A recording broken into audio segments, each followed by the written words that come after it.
Dobrodošli. U svetu gde veštačka inteligencija može da reši i najteži matematički zadatak za tren oka, postavlja se jedno baš važno pitanje. Kako sad učiti matematiku?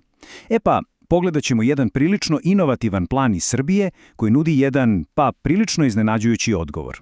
Ovo je dilema koja, verujte, muči nastavnike širom sveta. Jer kad učenici mogu da dobiju rešenje za najsloženiji zadatak za par sekundi pomoću telefona, koja je uopšte poenta učenja? Pa ovaj plan kaže da poenta nije u odgovoru, nego u procesu kako doći do njega. Proći ćemo kroz ceo ovaj plan u 4 dela. Prvo, novi izazov u učionici. Zatim, pametna upotreba veštačke inteligencije. Onda, na šta se nastavnik fokusira. I na kraju, domaći zadatak za jednu potpuno novu eru. Dakle, idemo redom. Kako u stvari izgleda taj nacrt? Evo ga. Ovo je srce naše današnje analize. Ovo je nacrt jednog časa za drugi razred srednje škole u Srbiji, a tema su kvadratne funkcije. Sećate se, to su one jednačine koje kad se nacrtaju prave parabole, one krive koje viđamo svuda, od putanje lopte do dizajna mostova. Sad, ono što ovaj plan čini posebnim je način na koji on integriše tehnologiju, ali ne kao prečicu, već kao pravi pravcati deo procesa učenja. Proces, kreće prilično tradicionalno, ali ključna promena, pravi zaokret dolazi u 3. koraku.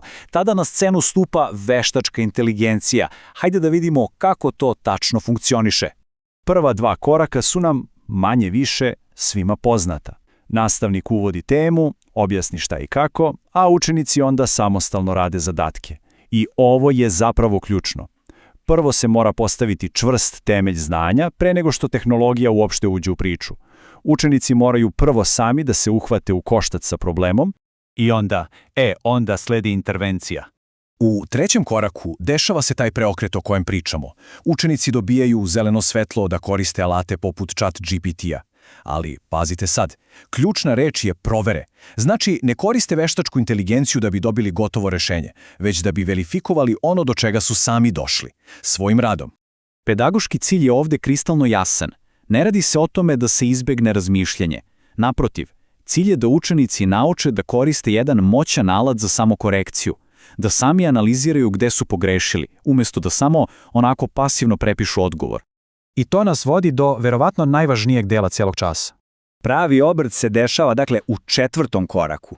Ovde se odvija ono pravo učenje za 21. vek. Nastavnik postaje moderator razgovora koji, verovali ili ne, nije toliko o matematici, koliko o samoj interakciji sa veštačkom inteligencijom. Pitanja koja nastavnik postavlja nisu više koji je tačan odgovor. Ne. Pitanja su, recimo, kako ste reagovali na ono što vam je AI izbacio? Jeste li samo iskopirali sliku ili je model bio interaktivan? Kakav je bio osjećaj koristiti ga? To su pitanja koja grade istinsko kritičko razmišljanje. I na kraju domaći zadatak. Ali ne bilo kakav domaći zadatak. Ovo je prosto briljantno.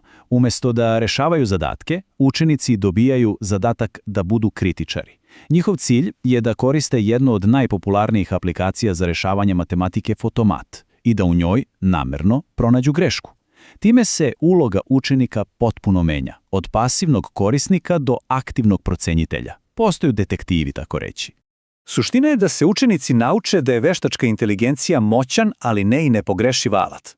Uči ih se da je ljudski nadzor, ta kritička procena, i dalje apsolutno neophodna veština i da nikada, ali nikada ne treba slepo verovati tehnologiji.